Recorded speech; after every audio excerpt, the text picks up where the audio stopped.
എഴുതാതിരുന്നുള്ള ടച്ചും പോയി. ഇതിപ്പോ ഞാൻ എവിടെ നിന്ന് തുടങ്ങും?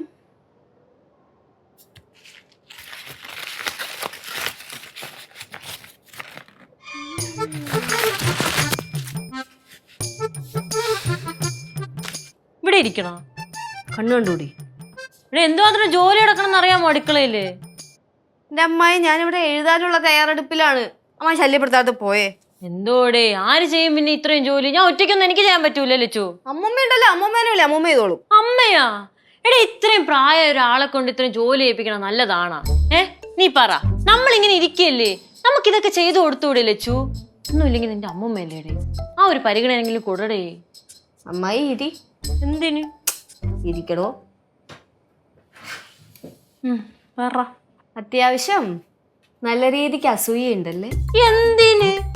അമ്മായിക്ക് കവിത എഴുതാൻ കഴിവില്ല, എനിക്ക് കഴിവുണ്ട്.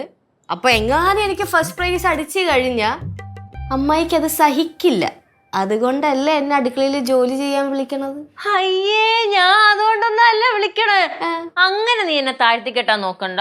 എനിക്കും അത്യാവശ്യം കഴിവൊക്കെ ഉണ്ട്. 1-2 വരികളൊക്കെ എഴുതാനേ എനിക്കും അറിയാം. ഞാനും സ്കൂളിൽ കുറെ കവിതയൊക്കെ പഠിച്ചിട്ടുള്ളത് തന്നെ. അങ്ങനെയാണെങ്കിൽ ആ നാട്ടിലുള്ള ഒരു വലിയ വലിയ കവികളാവേണ്ടതല്ലേ അമ്മായി?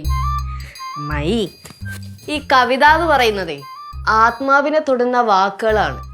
ആ ഒരു ഇമോഷൻ അമ്മായിക്ക് വരില്ല. എന്തോന്ന് പറഞ്ഞേ? എനിക്ക് ഇമോഷൻ ഇല്ലെന്നാ? അതിനർത്ഥം എന്റെ മനസ്സ് കല്ലെന്നാണല്ലോ. എന്തോന്ന് ടോക്ക് ലച്ചു ഇത്? ഞാൻ നിന്റെ അമ്മായി എന്നെ ഒന്നുമില്ലെങ്കിലും. അയ്യേ, ഞാൻ അങ്ങനെ എങ്ങനെയല്ലെന്ന്? ഞാൻ നിന്റെ അമ്മായി എന്നെ. നീ അന്ന് ഉത്തരം പറ ആദ്യം. അയ്യോ, ഞാൻ പറഞ്ഞു, ഞാൻ അതല്ല എന്തോന്നാണ് ഉദ്ദേശിച്ചത്?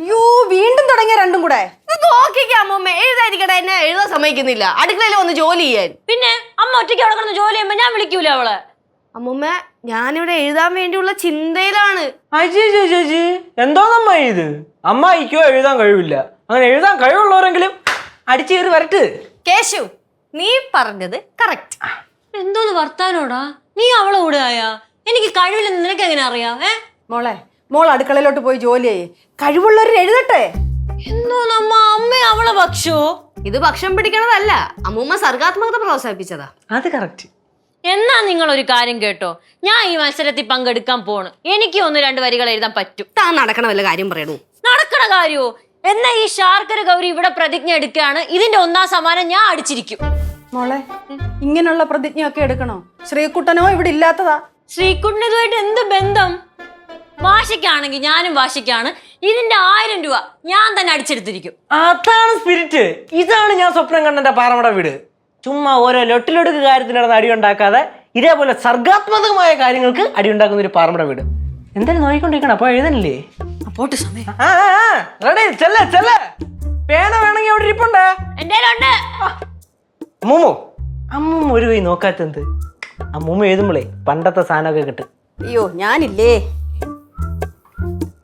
കഷ്ടം. എന്താടേ അല്ലോ ആയ ചുമ്മാ ചുരുട്ടിക്കൂട്ടി ഇട്ടേക്കുന്നേ. പോയേ ഞാൻ എഴുതട്ടെ. ഒന്നുമില്ലേ, വെള്ള പേപ്പറാ. പോയി പണ്ടത്തെ ലച്ചു പോയി. കിട്ടണില്ല സാധനം ഒന്നും. ഇതൊക്കെയാണ് എന്റെ മോട്ടിവേഷൻ.